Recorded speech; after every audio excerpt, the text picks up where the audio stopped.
Paano kung bigla mo malaman na ang jowa mo pala ay isang multo? Anong gagawin mo? And let's talk about the movie Halik sa Hangin. Itong pelikula nga na 'to pinalabas noong 2015 at ito ay tungkol sa isang dalaga na nagngangalang Mia. Nagluluksa pa nga si Mia sa pagkawala ng kanyang ama, pero ito may nakilala siyang lalaki sa isang party. Ito na nga si Gio.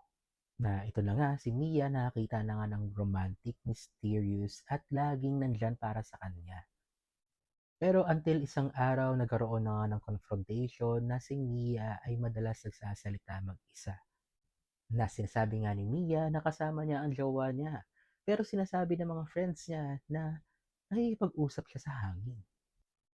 Until isang araw, pumunta si Mia sa laging pinupuntahan nila ni Gio na park. Yun pala, yung park na yon ay isang sementeryo. Also, it turned out na nagpatiwakal si Gio dahil sa dami ng kanyang mga pinagdaanan, nawala ang kanyang pamilya, at ito na nga, gusto niya nga isama sana ang girlfriend niya that time.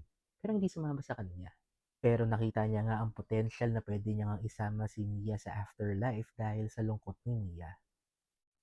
And after all ng mga nangyayari, binindisyon na ng bahay nila Gio at yun nga, nakalaya si Mia kay Gio.